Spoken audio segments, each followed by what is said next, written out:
Good evening, good morning, good afternoon, depending on where this day finds you in the world. It is with great pleasure that we welcome Julie Sweet to the Fuqua School of Business Distinguished Speaker Series. And without a doubt, our guest is truly distinguished, and a real privilege for our community to hear from her. She is incredibly accomplished in terms of what she's been able to do in her role at Accenture, both as CEO since September 2019, right before the pandemic started, I'll note, and then assumed the position of chair in September of 2021. But she is also involved in a variety of other activities.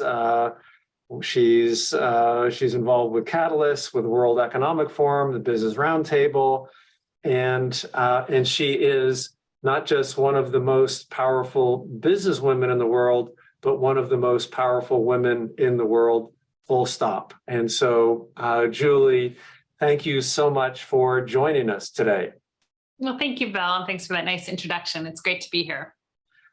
So let me start with not going through your full historical bio, but really starting with the decision that you made. You have a law background, and you were a partner in a law firm, and you made a decision to leave that law firm and join Accenture. What motivated you to do that? Was it because you thought someday I will become CEO?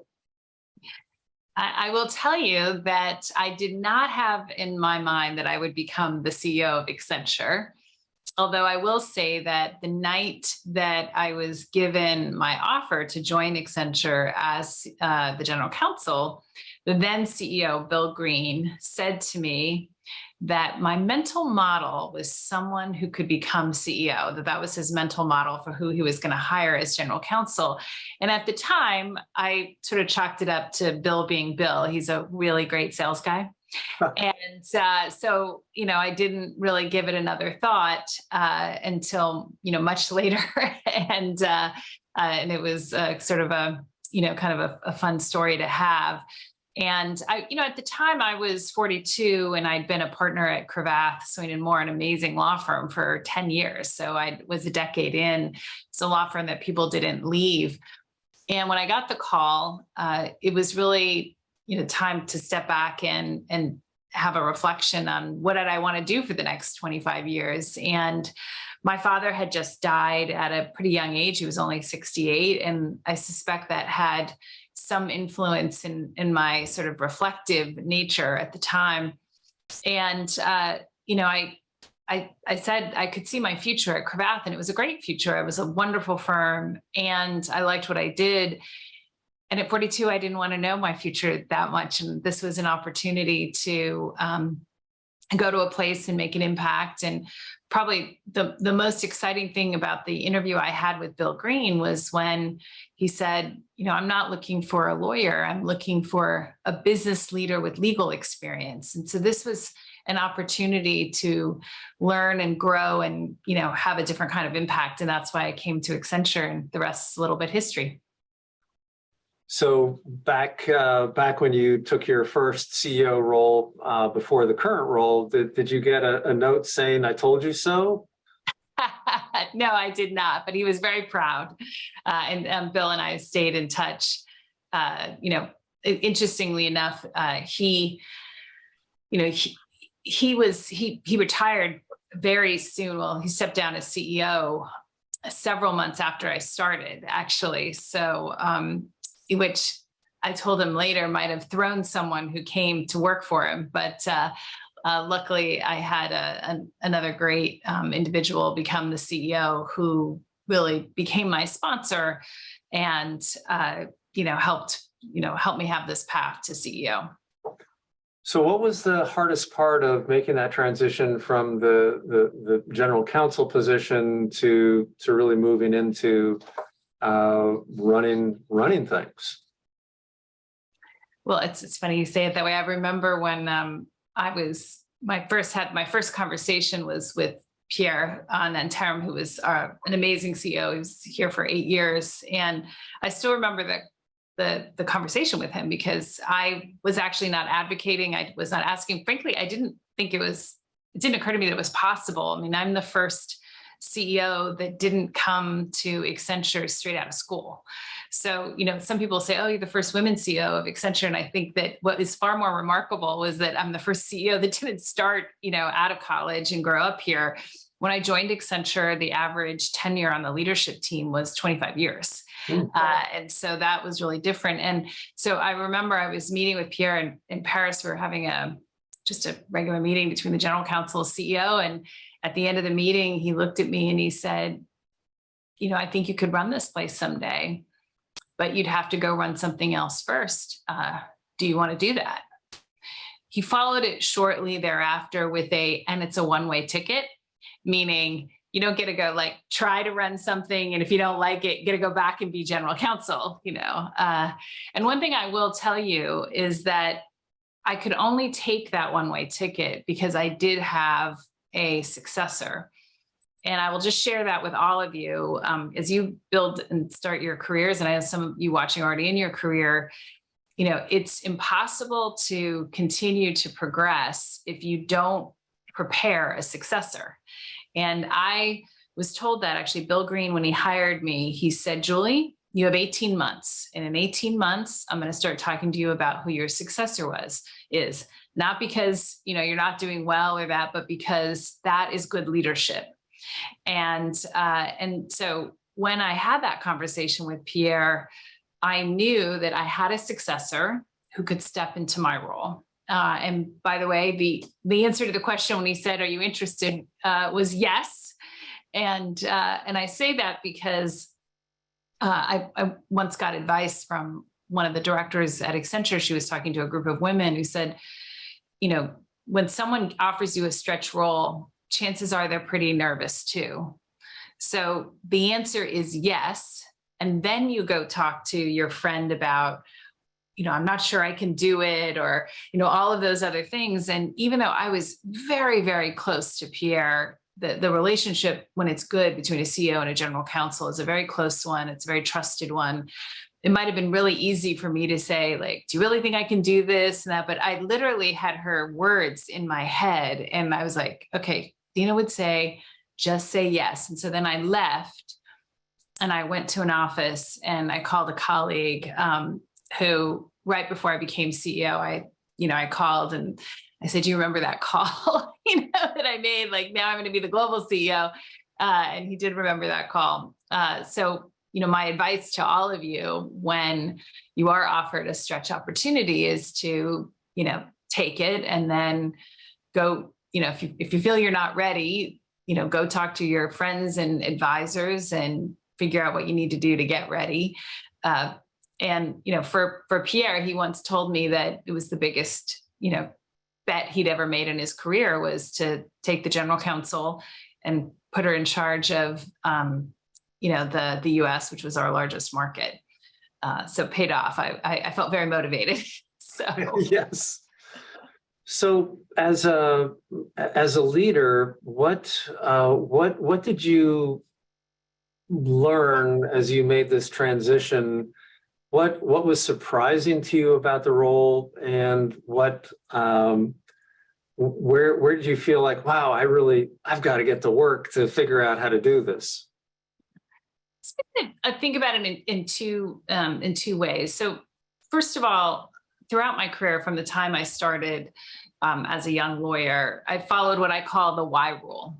And the why rule is that whatever I'm doing, when I was a young junior lawyer, when I came to Accenture and joined the top table, I always took the time to understand the why of what's going around with me. So as a young lawyer, why did a client make a decision? Why did the partner give advice? If I didn't understand intuitively, I literally would make notes and I would go back and ask at the appropriate time.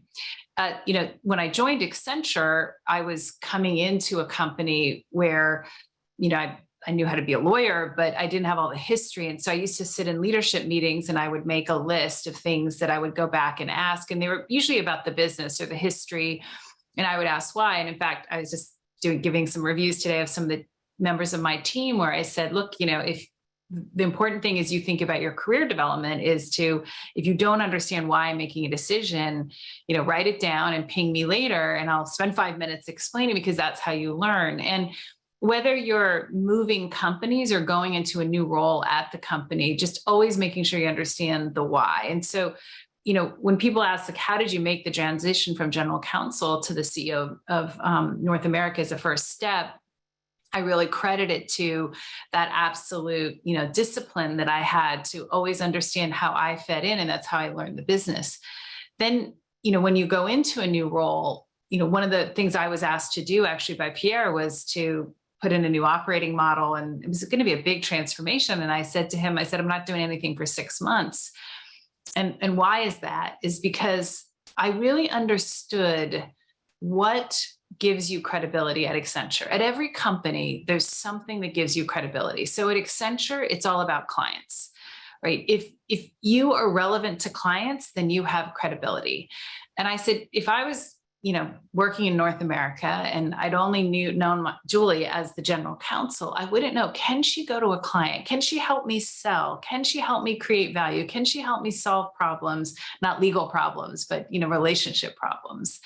And so I said, I'm going to spend 6 months going to clients and learning, the business from that perspective, spending time with clients and demonstrating my relevance, listening to teams. And that way, when I would start a process to actually begin to change the way we operate, right, I would have built the credibility and I would have built the knowledge. And so people might not agree with the direction I was going to take us, but they would know that it was an informed direction, right?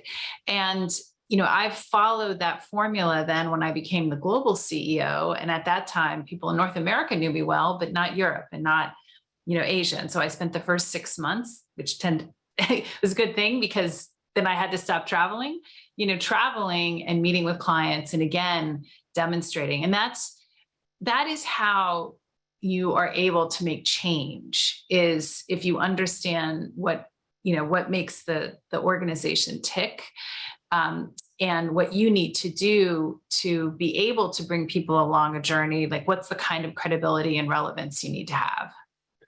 So sometimes people are reluctant to ask those why questions because they're afraid that people will assume, well, you should know why, and that it reveals your lack of capability. How did you develop either the confidence or the way to ask these questions that wouldn't make you feel like you were revealing some weakness of some kind? That's a great question. One of the things that I tell people is that most of the time, if you're wondering why, there's someone else in the room who is as well, right? And I found that to be true. When I started as a young lawyer, I didn't do it though in front of the clients, right? I would do it on the side, right? I would go back at the appropriate time. And that built my confidence when the partner would be like, oh, good question, right? And one of the things it does is it helps people understand, like if you're more junior, people know that, well, I can give Julie work that's maybe above her level because I know if she doesn't understand something, she's going to come to me and ask. When you're a more senior person like I was, I was one of the top leaders. I came in directly to the top table at Accenture. It did something else, right? It demonstrated to my peers, my colleagues, right, that I truly wanted to understand and that I was there also to help them. And so it helped me build relationships, right? And that stood me well as I was trying to transition into a new role. Oftentimes I get asked by people, how do I get a mentor and how do I get a sponsor and, to my career? And one of the things that I recommend is to start with connecting with people around their strengths and how they can help, because people like to help. If you go to someone and say, could you please, get me to the next level in my career? That's sort of like, it's not that inspiring, and there's an appropriate time for that, but not right out of the box. If you go to someone and say, I'd really like to learn to be a better communicator. Can you help me? Like I did that when I was a young lawyer and I was moving to Hong Kong with my firm, and I knew I was going to have to do more marketing in that. So I made friends with a woman who charged of marketing, and I asked her for help. And, I call it sort of networking for learning, right? So a lot of times people think about networking just to sort of forward their career. It's a different way. And it's a great way to accelerate your career because you're, learning from the best. And by the way, you eventually get to also help people. That's what I've done as well. But it's often a really good way then. Those people often will become sponsors and mentors of you, and they'll build it through a relationship that starts with this focus on, value, and you're trying to learn.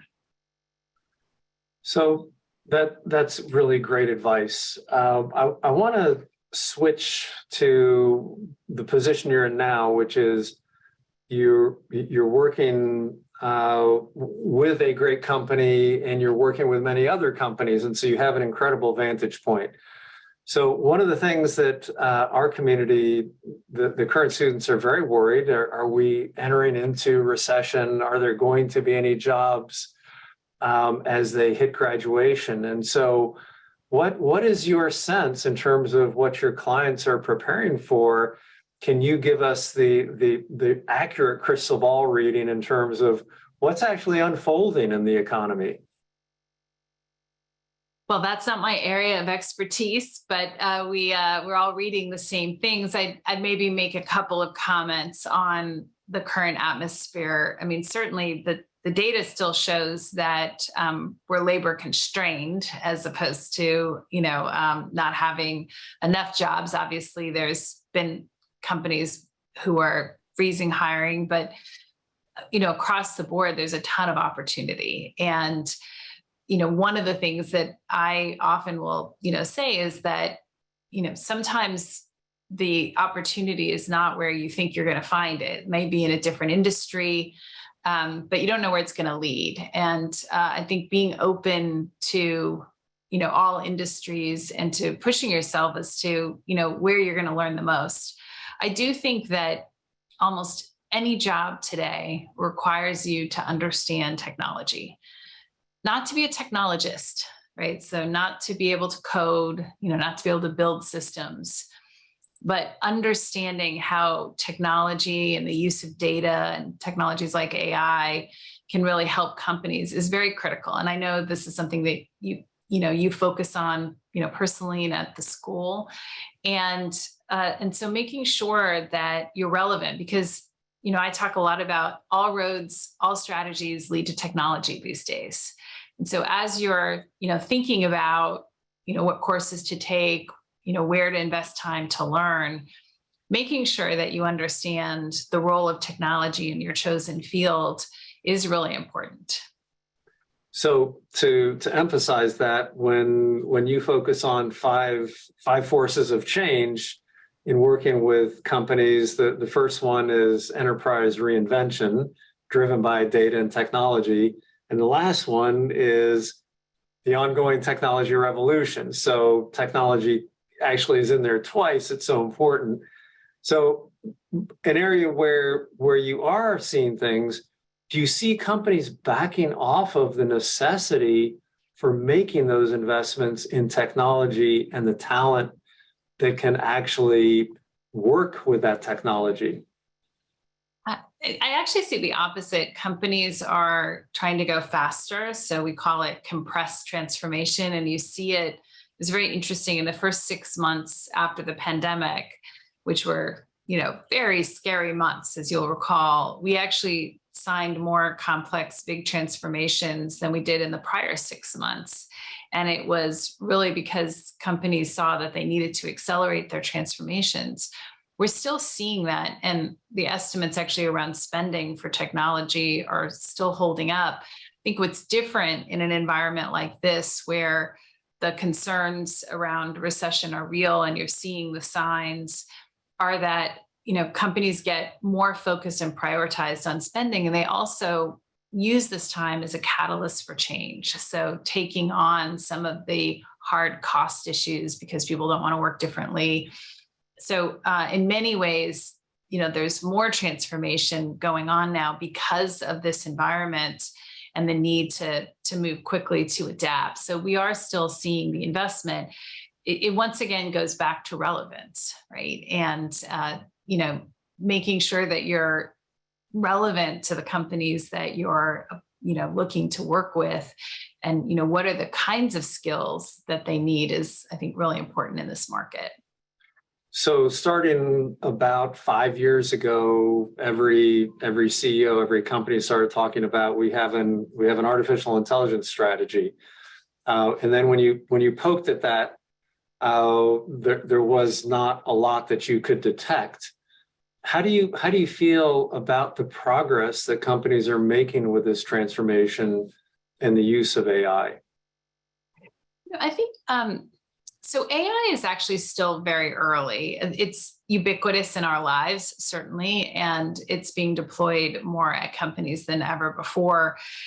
But I think when you take a step back, what's happening now is, and you referred to it, an approach. It's an approach by leaders which we call total enterprise reinvention. And what it says is that that every part of every company is going to need to be reinvented through the use of technology, data, AI, and new ways of working. And to do that, you need to build a digital core.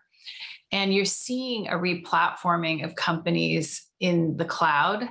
And, for many, many years, because establishing new data architectures and being able to handle your data is so expensive, a lot of companies did either point solutions or parts of it. So, for example, I have a consumer goods company that's super well known for being, personalized interactions with their consumers, that has great ways of connecting, and at the same time, they recognize that when the pandemic hit, their resilience and insights into supply chain weren't as strong because they hadn't invested in the core. Social influencers were really big, but they had 23 ERP systems, and so they couldn't really pay them. And so the list of things that they couldn't do because they hadn't actually tackled the core issues, replatforming in the cloud, getting data under control.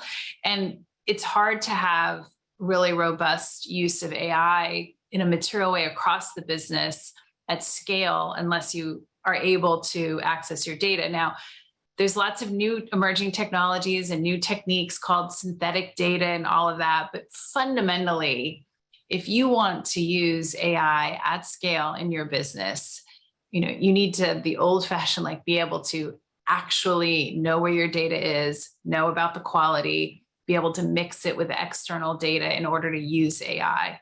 And so while there'll be lots of leaps and bounds in, around that for AI, that's going to be the core. And so it's one of the reasons why we're still so early in the use of AI is that we're pretty early still in companies building those robust digital cores across the enterprise as opposed to in parts of the enterprise.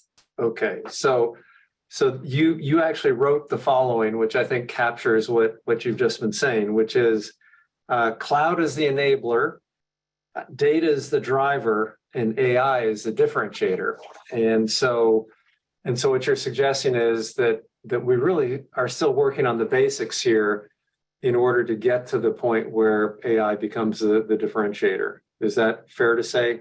That's a great reflection of what I'm saying. And of course, there's leaders, right? And there's laggers, and we call about leapfroggers who are trying to get there on top of that. So in every industry, you've got a real spectrum of where people are. But fundamentally, most companies are still building out that platform, that digital core, which starts, as you said, with cloud. Yeah. So when you look close to home, you have invested in the metaverse. So, which is, I guess, another key area of change that you see. Can you tell us what this means for Accenture to invest in the metaverse? Well, yeah. So first of all, we have probably the largest enterprise metaverse in existence. We onboard about 150,000 people through what we call the nth floor. So imagine if you're joining Accenture and you have a 2-day orientation. And part of that is done in our very own metaverse, where you get to port around and visit our innovation centers, where you get to meet colleagues from all over the world, listen to speakers, engage in immersive learning. And so that we did that for a couple of reasons. One was to create an experience, because when we had to start onboarding it completely digitally, you could talk like on Zoom or Teams, but you weren't having experiences together that were rich and interesting. And of course, onboarding in the metaverse is still pretty unusual.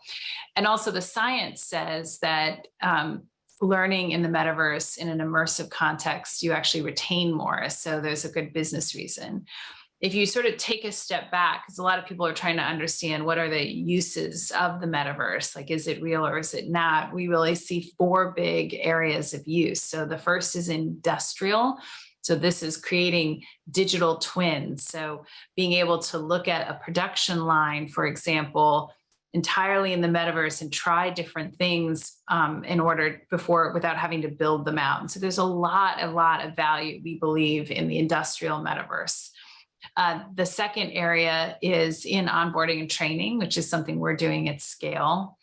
The third area is in digital products, services, and engagement. So, the metaverse is going to be simply another way that you engage with a consumer. And within the metaverse, there's products that are going to be built, like clothing for your avatar, as well as lots of other, products that, a very simple one that is, trading cards, right? So that's an early example of a product in the metaverse. And it's not just a novelty, right? Before these products, if you were a famous athlete, you didn't know who was your biggest fan in terms of the trading cards that they had, because there was no way to know that. Now, those athletes are able to have personalized relationships with those who are buying, the most digital trading cards, right? So these digital products really can change relationships. And then the final way, which I think is going to be a really interesting one and may turn out to be the killer app, as they say, is how you meet and collaborate. So I'll just give you a quick example. With the World Economic Forum, Accenture and Microsoft were asked to build the first metaverse for the public good. And the way the teams built it, so they built the metaverse, but I was mostly worried about the World Economic Forum, Davos, you have a bunch of CEOs and other world leaders, and they were going to come through. And so what I was really worried was, could they actually build their own avatar? Would we be able to get them through quickly, and how that is? And what the team had done was they'd actually built in the metaverse the building we were going to be in, and they had worked together, 3 different companies, to figure out exactly how to train people, how to do it. And so they landed, never having gone to that building. Within an hour, we're completely set up and able to bring things through things. And, I'm a technology company. We'd never seen, our teams work in this way. And so the technology is still really early. It's not at scale. The technology we used for that onboarding is not even generally available to companies yet. And there's tremendous interest. And we do really think this will be kind of bigger, in fact, than just even the move to digital. So COVID certainly forced people to go into the virtual world. Do you see the kind of the long-lasting effect of COVID is really transforming the way we interact with one another, and that the metaverse gives us a possible technology solution that helps us retain the sense of connectivity, which was lost for so many people during COVID?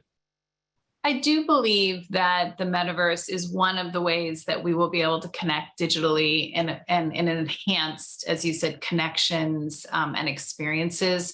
We're actually about to pilot using the metaverse for a diversity fair. And why is this important? So we already use it for onboarding, but because we are having more people even than before, work in a hybrid environment, and our employee resource groups don't line up nicely, right, in terms of every location.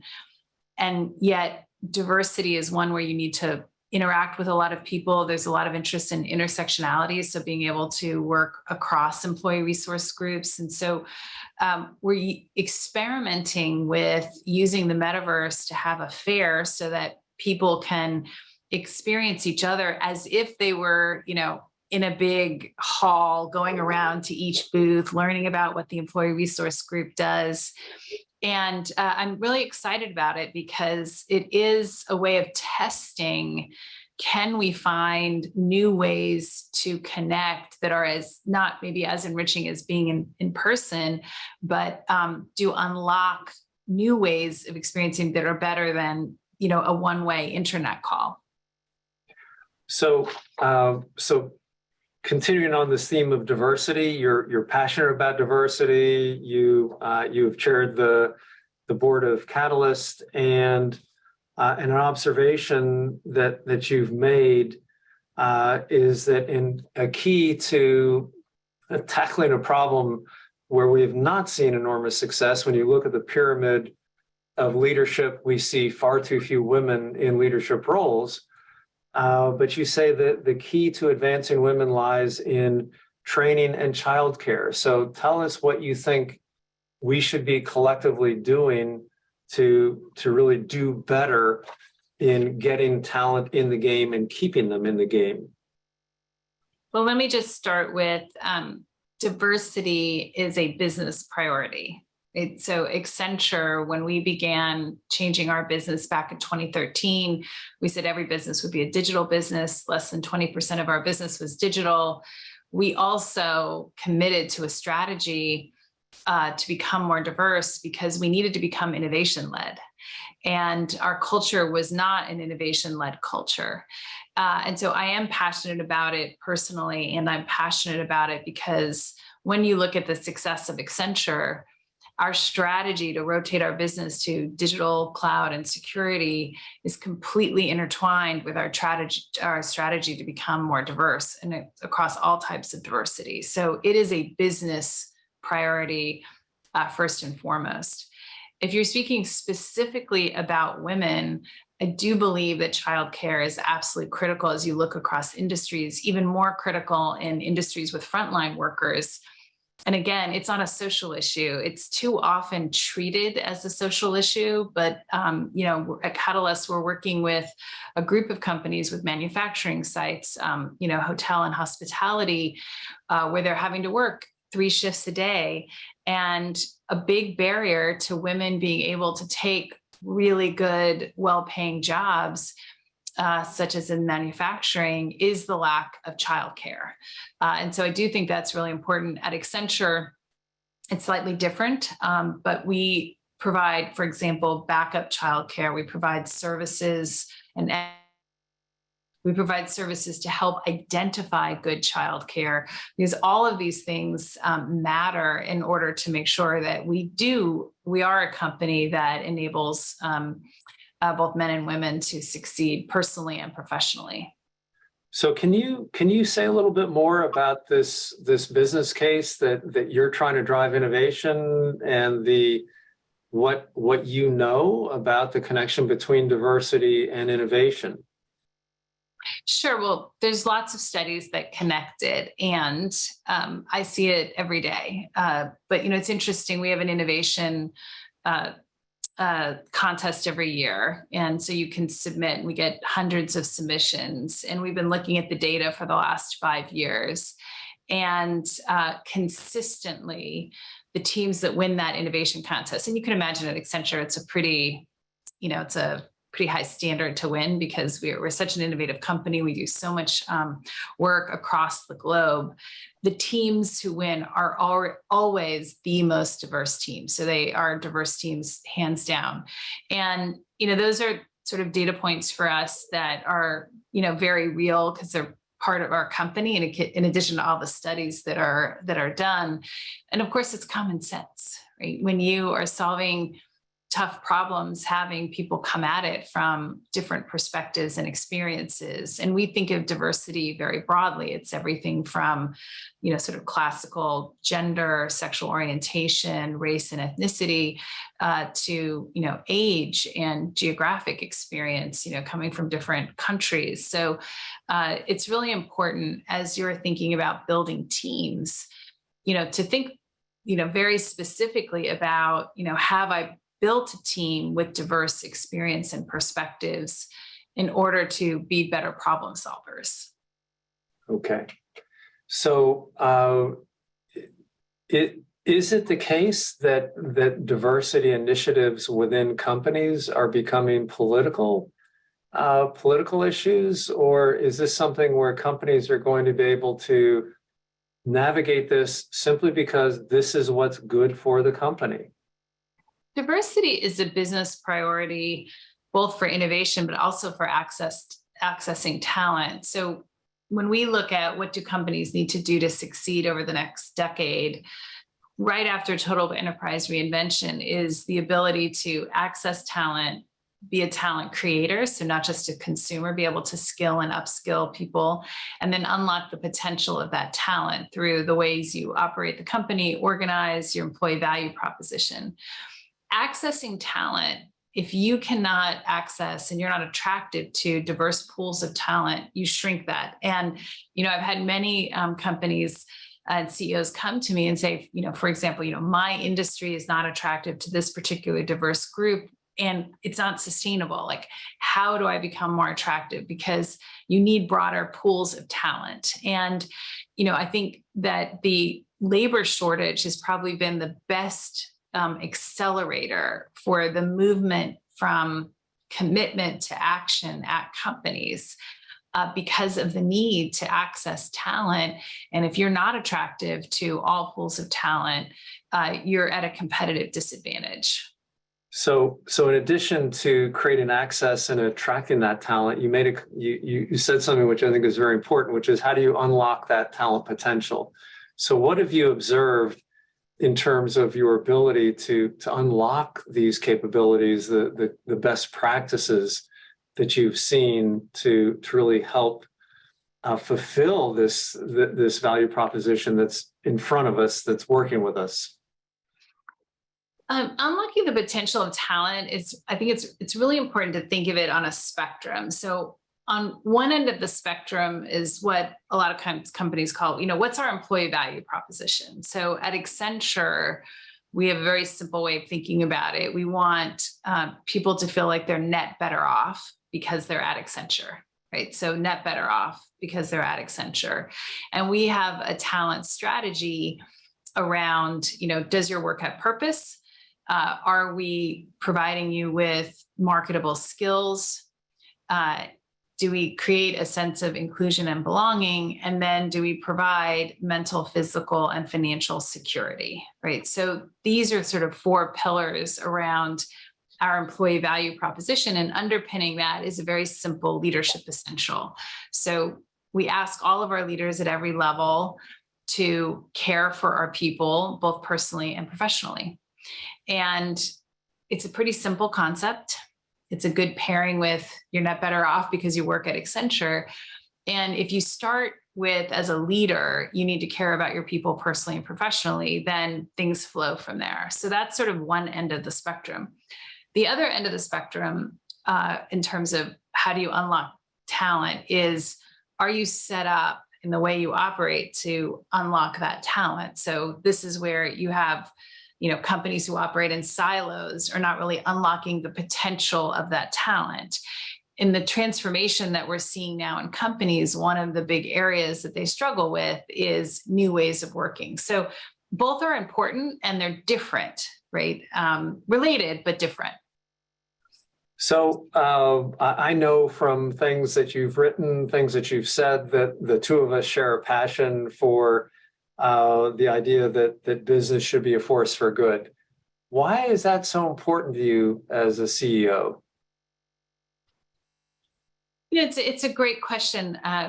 So let's just start as a CEO, right? We believe that our responsibility is to serve all of our stakeholders. And all of our stakeholders, when you think about that, includes our communities, includes our own people, our partners, our shareholders, as well as, our clients, who really are the reason we exist, right? And so being a force for good is important to particularly our communities, as well as our shareholders. It's important to our employees in terms of attracting talent. And it's very important to our partners and our clients who believe, in my business, it's all about trust.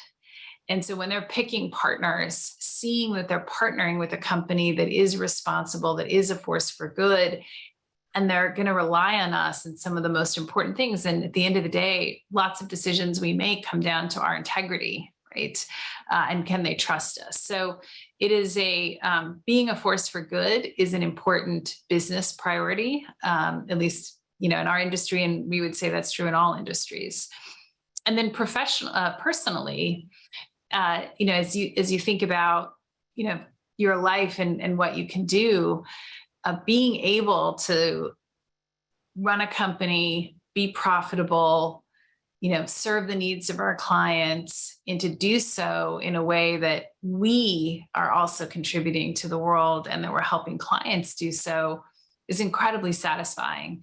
So for so many of our employees and our leaders, it's part of why they, get excited about their work every day. And I certainly find that, for my own life, I've achieved a lot in my life that I never would have imagined from, where I started. And, as I look forward, it's really critical for me to be leading a company that has these values. And it's a big part of why I love my job.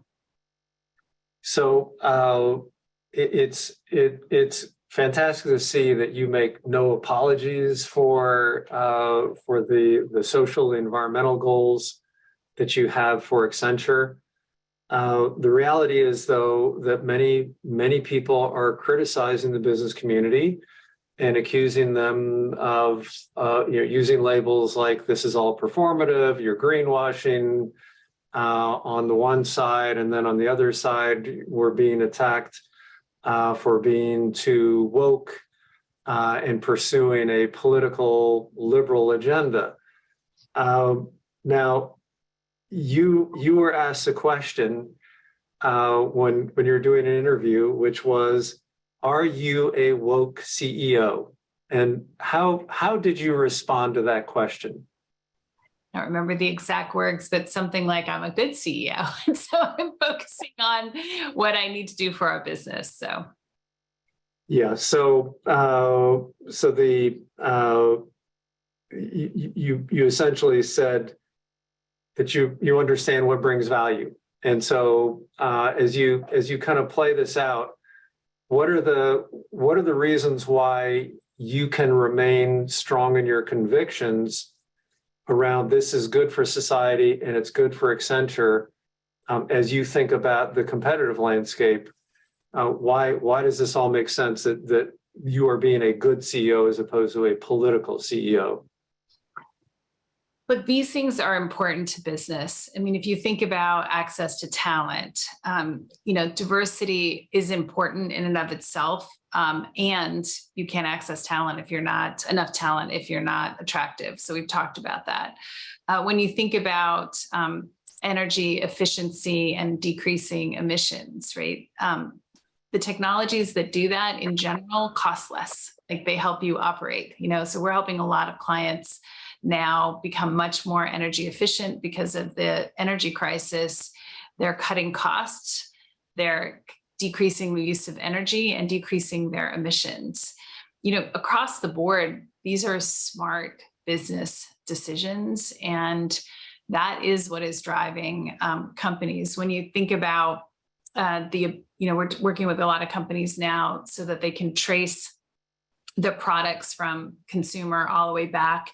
And it's because consumers care about where did the products come from? They care about, were they made with child labor? They care about the type of materials that were used. And so if you want to grow and you want to become, the favorite brand, that is what consumers care about, right? And so there is such a strong business case.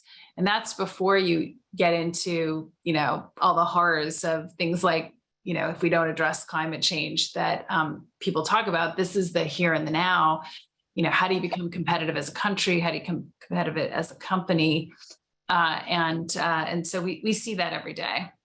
So you've very clearly made commitments to sustainable business in this regard, and you've stated that in 2025 we'll be talking about how every business is a sustainable business. What does sustainable business mean to Accenture?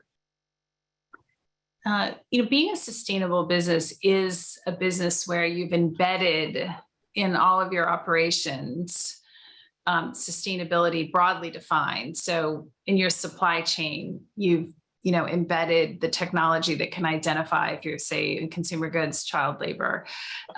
You've embedded the things around climate, energy efficiency, carbon emissions in each part of your operations. You have embedded talent and reskilling sort of as a commitment to, we base our work on the UN Global Compact and the UN sustainability goals. And so, as a company, you have invested in becoming a talent creator, right? Which is good for society, good for your employees, good for business.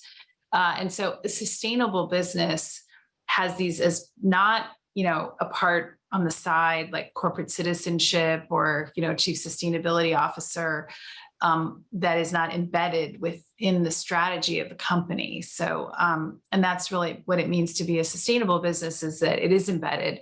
And that's what we're trying to do as a company when we're trying to help our clients, because we can invest in a one-to-many model. So when we were, helping clients move to the cloud now, it must be like 4 years ago, we created proprietary ways of actually measuring the carbon emissions of going to the cloud, which allowed companies to build a better business case because they could meet their commitments, and through this investment in technology.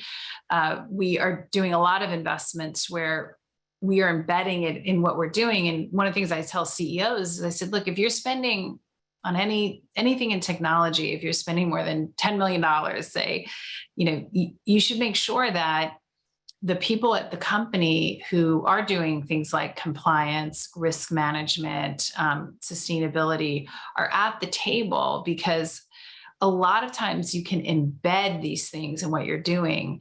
I told my investors recently in my investor and analyst day in April, I said, look, we're doing these big technology implementations. We're embedding sustainability in them. We're not making extra money because we're actually embedding it. They're going to spend the money anyway. It's that you could configure the system to be able to track your emissions or not based on the decisions you make up front. And what we often find is the people who need to, know how to do that aren't at the table. So we're saying, look, if you're going to spend this amount of money, if you do this, you can actually meet these other goals, and you won't wake up a year or two and have to spend more money because you've got to reconfigure the system. And so that's our commitment to our clients, is that we're trying to think ahead so that the transformation that's happening right now is transformation that can serve all of these goals, and to do so the most efficiently. And it's super exciting work. I mean, as you can imagine, if you're working on that, and, it adds a great dimension, which is my complete, desire to recruit more of your students who are watching. So it's really cool to work here. So with that transition of recruiting our wonderful students, you've said that one of the most important skills that you're looking for is willingness to learn. And so how, of course, many of our students would love to work for Accenture. And so how do you assess this willingness to learn capability? So we ask a really simple question. So if we're asking it on campus, we'll say something like, other than what you're learning in class, tell us something that you've learned in the last 6 months. And literally, we are looking for it. It doesn't matter if it's you learned how to make paella, right? You learned how to do fly fishing. What we're testing for is, do you like to learn? Because we believe that that is, one of the most important skills that you can have is that you're a learner. And that's certainly how I built my career. I knew nothing about technology and I was a learner. And so that's what we test for. So you'll get asked that question. And, as I said, it doesn't matter what you've learned. The matter is that you have learned. Yeah. So going back to where I started, you became CEO at a very, very challenging time. And you've navigated through the COVID pandemic. I wish I could say it's over. It's not, but we're in a much better place. What have you learned about yourself in terms of your leadership during this very challenging time? Probably the most important thing is the ability to trust your team. During the first days of the pandemic, that were really, really difficult because we had no experience with this and there was a lot of fear. It would have been easy, particularly as a young CEO, I'd only been doing it 6 months, to micromanage. And instead, I had an amazing team. And I was like saying, look, you guys are going to go and manage through, how do we transition more people home? How do we help our clients? I'm going to focus on our clients and what they need, because we still got to figure out how to grow. And we're going to do that only by pivoting to what our clients need. And so we were able to, as a team, really divide and conquer. And it's so important to build good teams. And I did that as a CEO. Is one of the things every CEO told me, make the changes, put in place the right people, which I did. So I'm a learner and I listened. And then being able to trust that team and have really extraordinary people. I surround myself with people who are the best in the world. They're better than me at what they do. And then I trust them. So 2 more questions. You've been just amazing. So thank you. The first one is, you've had an extraordinarily successful career, and you've learned a lot as a lifelong learner. You've learned so much along the way to where you are today. What would you tell your younger self as you were back embarking in your journey? Don't go to law school. You could get to where you want to go quicker. But more seriously, what would you reflect on as what you could have saved yourself some aggravation and wear and tear? By the way, I love law school because it teaches you how to process information really fast. So it's a great skill. I know I'm talking into business school, but I will just say I don't regret that. I was probably more worried than I should have been about whether I would succeed. So I probably could have relaxed a little bit earlier in the early. You could tell your younger self it's all going to be okay. Exactly. Okay. So last question is, for our audience, they're at the beginning of their career. Your words of wisdom and advice as they embark on their journeys. Okay, so I have 3 things. So 1, I already told you, follow the why rule every stage of your career. The second is become a great communicator. It's an undervalued skill. And great communicator is everything from how you send an email. So when I send an email, if it's more than 4 sentences, it has a caption, it has sub-bullets. Even my emails, no one wants to read when they're more than 4 sentences. There's a great book called Weekend Language by Andy Craig that is all about how to become a great communicator in speaking. And I work on my communication skills. And, memorize your speeches, don't read them, right? So I will tell you that my communication skills have been one of the most important ways that I've accelerated my career. You have to have content, but you need to be able to communicate. And then the last thing I'll lead you with is the saying that's on my wall in my mudroom that my husband put up. It's a really ugly plaque. and he put it up about 2 years before I became the global CEO. And it was really inspiring to me on tough days. It said, if your dreams don't scare you, they're not big enough. If your dreams don't scare you, they're not big enough. I've never been inspired by people saying, take a risk, right? Take a risk with your career. You know, that was kind of like when I was young, that was how people always talked about careers. I am inspired by dreaming big. And I do it as a leader now. If I feel really comfortable that my strategy is all doing great, then I'm probably not pushing the company enough. And, if you feel a pit in your stomach, then you're probably pushing yourself, right? Enough. That's important. And so I would just recommend to dream big. Okay. Well, wonderful, wonderful words of advice. And so in closing, again, thank you so much for sharing your wisdom, your insight with our community. Our highest accolade in the Fuqua community is leader of consequence. And I want to thank you for role modeling for our community what it means to truly be a leader of consequence. Thank you so much. And we're just beyond thrilled that you've been able to join us this evening.